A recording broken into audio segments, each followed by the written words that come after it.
DW Africa Link. 13 years ago, Zimbabweans overwhelmingly approved a constitution to limit presidential terms. This week, Parliament reversed course. In a majority vote, Zimbabwe's National Assembly passed sweeping amendments extending presidential terms from 5 to 7 years and abolishing direct presidential elections. Moving forward, Parliament, not the people, will choose the president. Where does this leave Zimbabwe's political future? That's what's coming up. Welcome to Africa Link, the podcast connecting you to the stories that matter. I'm Lucy Riley, your host for today. Africa Link, every weekday here on DW. Direct presidential elections were introduced in Zimbabwe in 1987, just 7 years after independence. Now, less than 40 years later, they are being eliminated.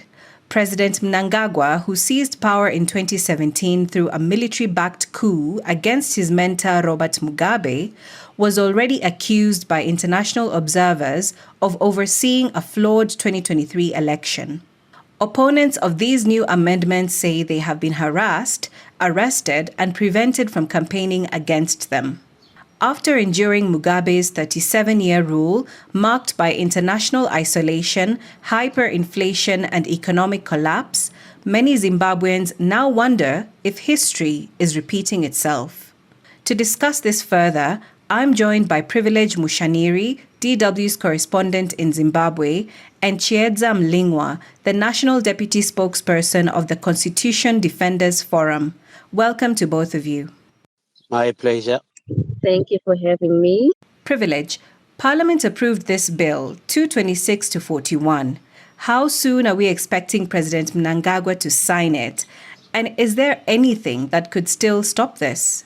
Thank you, Lucy. Now, yes, the bill awaits presidential ascension. As to when he can do this, we are yet to know. What has happened after the final clearance in the lower house, when it was brought back for an extraordinary sitting, it is now it has paved the way for the bill to be transmitted to the president for signing. But the time frame now for the signing is not yet known. But what I could say is that in terms of what could stop him from signing, it is only the pressure maybe from civic society and even the courts in terms of stopping this, because there's still strong opposition to what has happened, the process. In the past weeks, we saw there was a group of war veterans that had gone to the Constitutional Court, and an individual had also gone to the Constitutional Court to try and get to stop this process. But the Constitutional Court ruled otherwise. And now the other avenue was then to go back to the High Court, because there was some kind of reference to say that there hasn't been something passed, so they can't rule on something that is not yet law. So what should happen now?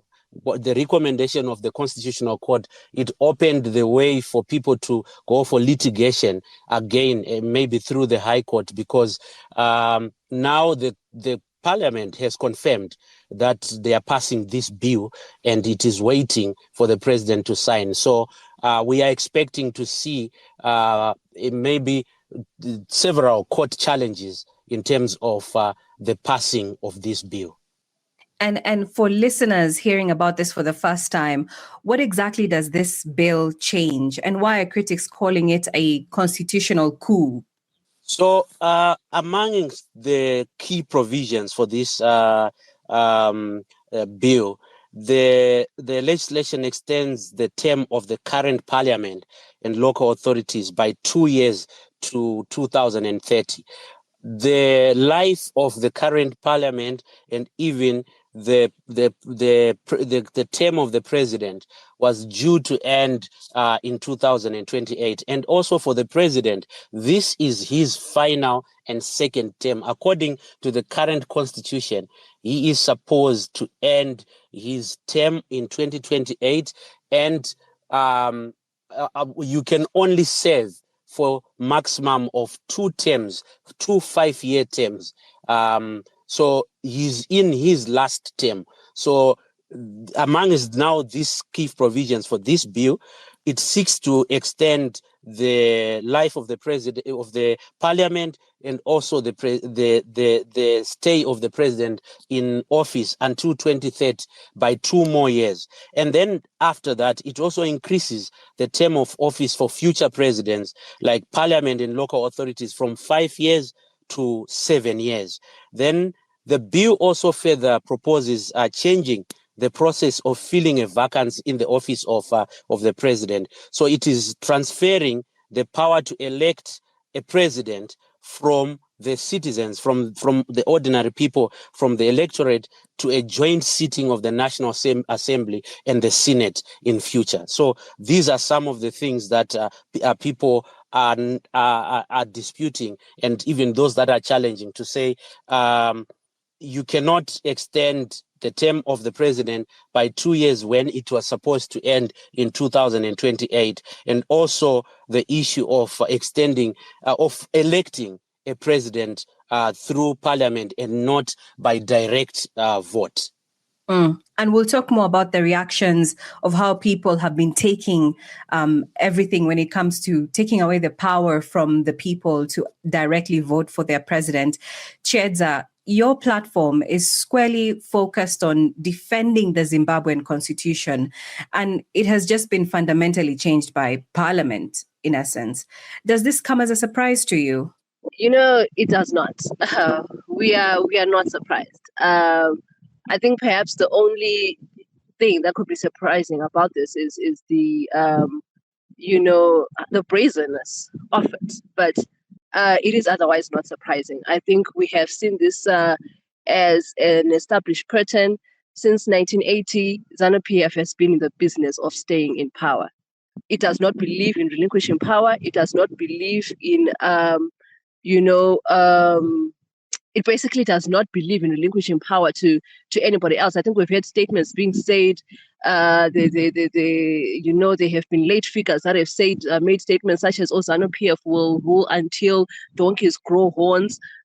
We have heard statements even being made by, our current president, indicating that, if you ever dream of ZANU-PF not being in power, then you should wake up and brew beer, things like that. So it is not surprising that they have actually reached this stage. Remember, this is now Constitutional Amendment Bill number 3. They have been starting this process. ZANU-PF has been consolidating power for decades now, but also they began with Constitutional Amendment Bill number 1. They went again to Constitutional Amendment Bill number 2. All this has been a way of paving a pathway to reach to where they are now today. So they began initially with, making amendments to the Constitution that we saw resulting in, the extension in terms of office for judges. We saw Luke Malaba, who ought to have retired, remaining for 5 extra years, having an extra 5-year term. And all of these things were them just testing the waters to see how far they can really go with pushing citizens to the limit. They really didn't get much resistance when they did that. And they have seen now that, in their mind, their perception is that we are invincible. They have perceived notions of political invincibility and just general disregard and disdain of the rule of law, constitutionalism, and principles of good governance and democracy. And this now is the apex, is the zenith, is the crux, is the climax really of what they have been working towards, really taking us to the colonial era where, of where we once had white minority rule. And now we are basically going back. It's a regression. It's a very serious democratic regression, because now we're basically going back to that era. And, like I said, for ZANU-PF, this is par for the course. Nobody should be surprised at this stage and point in time, because they have been in the business of consolidating power since 1980. There's been a number of contested elections, especially since 2000, that have also been very violent, where you can see that sustained pattern of, ZANU-PF basically consolidating power in Zimbabwe, turning almost into a de facto one-party state. So, no, it's not surprising. It's not surprising at all. Very interesting. I mean, Chedza, you're talking about ZANU-PF positioning itself or appearing to be this invincible power, political invincibility. I'm wondering about the checks and balances. Is there any meaningful check left on Mnangagwa's power? I mean, reports say that the opposition is weakened, activists are being arrested, and civil society is under pressure. Yeah, so that is a very, very good question. And I just want to go back to what you said initially when you spoke about our platform being squarely at the forefront in terms of, defending the Constitution as the Constitution Defenders Forum. We are not the only ones who are involved in this fight. There's quite a number of bodies. You would have seen the NCA, the National Constitutional Assembly, led by Prof. Love Momaduku. You would have seen the DCP, led by Jameson Timber. You'd have seen the National Democratic Working Group, NGWG, led by Job Sikala. All these are people who are really coming forward to say, you know what, we are not just going to sit back and watch as ZANU-PF mutilates our constitution, because, this is a constitution, this very 2013 constitution that they are now trying to tear apart, right? It was adopted by the majority. More than 90% of Zimbabweans voted for this in a referendum in March of 2018. You understand? So they cannot it's a social compact that they're now trying to tear away. And, citizens are the ultimate sovereign. So if you speak of a check, we the people remain as the ultimate voices when it comes to the Constitution. Thank you for that, Chedza. And just on that point, on the power being with the people, privilege, how are Zimbabweans reacting? I mean, is this dominating public conversation, or have years of political fatigue left people just resigned to whatever happens? I think there's been this has been a dominant conversation in terms of how this process is being handled. The only thing is that if you look at the Zimbabwean society at the moment, what the current government and those that are in power at the moment have managed to do is to put in place mechanisms that weakens the opposition, that weakens civic society. We have seen in Parliament recalls of opposition members of Parliament through very questionable actions. And I think all this was being done in preparation of such a moment when ZANU-PF was building up to have a majority in Parliament, where when it comes to vote for this bill, then they would have a majority. But it doesn't mean that in that majority, there are no opposition voices. In political communication, they say that there was something that is called the spiral of silence. So this is what we have seen in Zimbabwe, where with the spiral of silence, what happens is that you think you are in the minority, and sometimes you choose to keep quiet, or you choose not to resist, because you think, since I'm in the minority, I'll be victimized. So this is what is happening across the Zimbabwean society, if you observe what is happening, because a lot of people have been cowed into that spiral of silence. When it comes to civic society, there was legislation that was enacted in the past 2 or 3 years. They passed what is called a Private Voluntary Organization Act. This now seeks to register every civic society organization. You need to prove where your funds are coming from. And to some extent, critics then were saying that they were trying to, because they knew that the civic society would resist, and it was one pillar that would take on government when it comes to things like this. So on the ground, opposition is there in homes in institutions, people are talking, but when it comes then to organizing the resistance, where you may see people on the streets, that has been difficult because of the heavy-handedness of the state. But what is left is maybe people to go to court and challenge. Right. And just to buttress more on this point that you've mentioned, which is important, on going to court, Chiedza, we know that a court ruled dismissing a legal challenge by war veterans against proposed constitutional amendments. Is there still a legal fight to be had here? I mean, what realistically are the chances of success? All right, thank you for that. So the ruling that was made by the court, to me, it's neither here nor there, and I'll tell you why. I think it was mentioned earlier that there will be a flurry of court applications around this issue. We have our war veterans representative, Comrade Ruben Zulu, who has really been at the forefront of some of these court applications. So they have the court application, which was led by Prof. Love Momaduku, which was basically what it was done. It was just said that, it has to be remitted back to the High Court, right? As was indicated.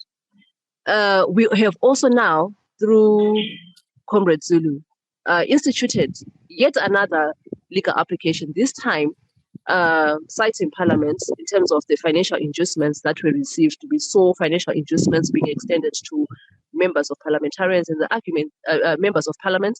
And the argument there is that, this distorted their independence in terms of, actually presiding over the debates or engaging in the debates of a CAP 3 with impartiality in an impartial, non-partisan manner. So it's not the only court application that has been brought forward. There will be quite a number.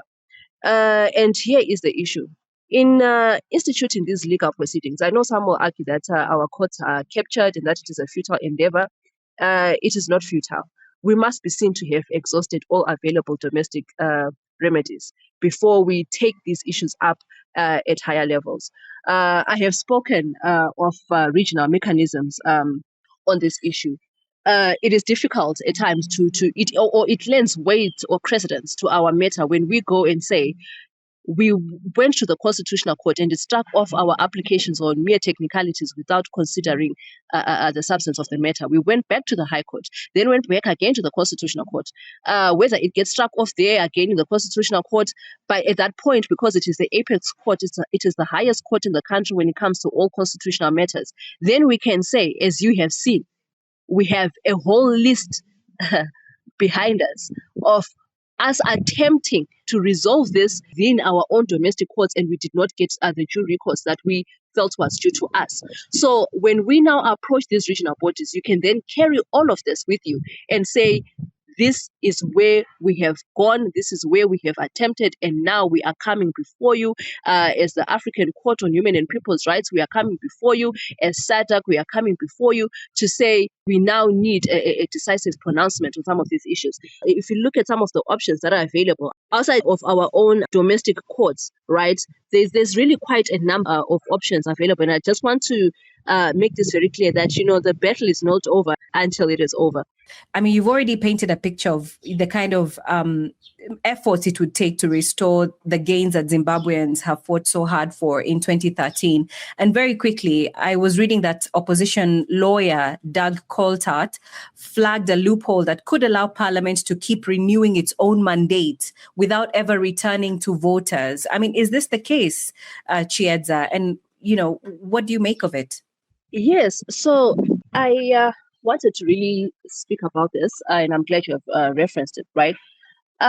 So yes, the legal loophole exists. And the connivance by the ministry that sponsored this bill is that at the time of the readings, they will not mention that this is actually the ultimate goal. But I want to make this very clear to everyone who will listen to this, right? The ultimate goal that ZANU-PF has is for us to never, ever conduct elections ever again. They have been promoting jingles that have been played on, I will not mention the radio platforms that have been playing these jingles, but people will know them. We hear them every single day. And those jingles explicitly say that we don't need elections anymore. Let's focus on food security. Let's focus on food development, not the ballot. This is where they're taking us. So it's not just about removing the votes from the citizens and placing it within parliament is essentially about creating a dynasty, a monarchical dynasty, right? They are talking about a kingdom here where that they want to establish, right? Where we never have to vote. And what happens in this type of a system that they're trying to elect, because they now want to turn us into a parliamentary republic or parliamentary democracy. Basically, this model, right, what it does, citizens will vote only for their local MP, right, or a political party. Then the party or coalition that then wins a majority in parliament would then elect the president, right, from amongst its ranks. So the president's power then directly derives from maintaining the confidence of parliament. If the ruling party decides to change its leader, it can swap the president out without triggering a nationwide general election, which is really the intention here. You can literally have a president being recalled without having finishing his term, and then once this happens, they can then elect a new president who would then start off, which would then trigger a new presidential term, in which in this case, if they're successful, will be a 7-year term, and they can keep doing this ad infinitum. Okay, so that basically is a loophole, and it does exist. They are not talking about it because they want to appear as though it's almost error by omission, sort of by omitting to mention. They are hoping people will either not pick up on it or not speak on it. But what Doug Coulthard mentioned is precise, and he's a sharp legal mind. And we hope that people are going to be alive to this and be diligent. That is precisely the future that we will be looking at, where we will never again go to the ballot. It won't just be about voting. Whether to even vote for a parliamentarian won't even matter, because at this ultimate point in time, we will see ourselves really just going to a situation, like I said, where we have a dynasty in place, and they would have managed to successfully slide it in through this loophole, that is this gap in this lacuna, for example, in the law that has been mentioned by Doug Coulthard. So it's a reality. Thank you for that, Chiedza. We're wrapping up now. Privilege, I'd like to give you the final words. Once Mnangagwa signs this bill, and it seems now like it's only a matter of when, and perhaps the challenges that will come up might make a difference, but that remains to be seen.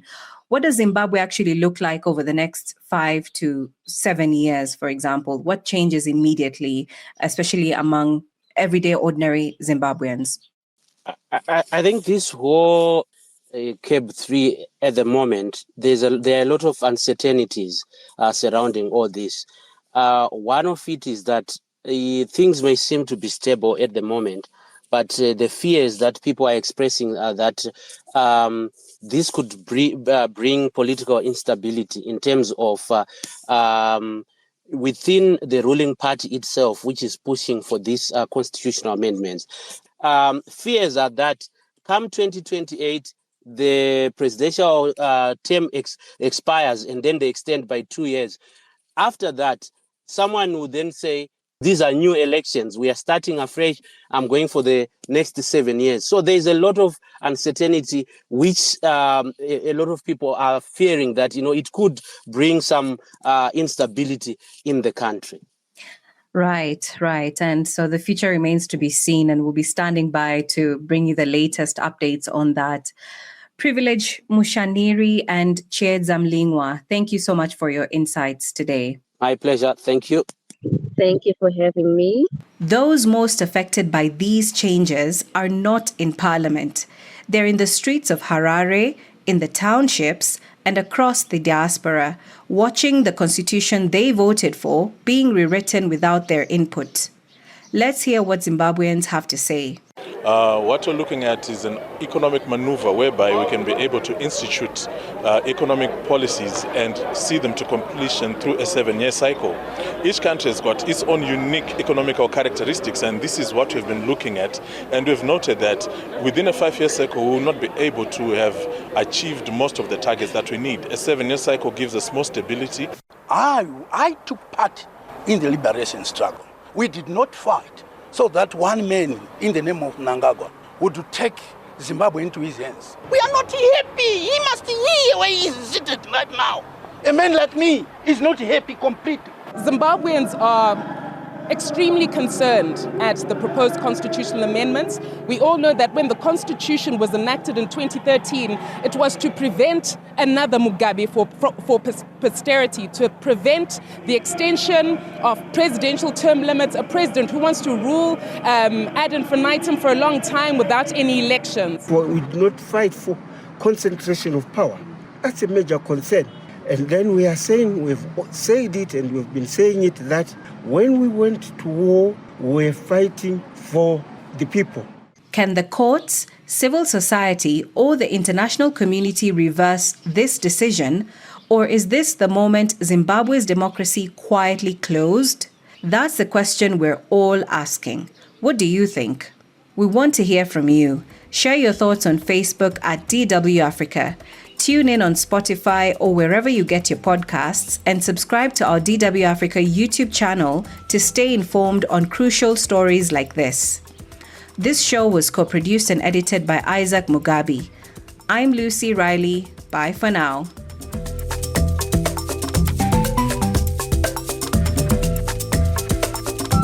DW. Made for minds.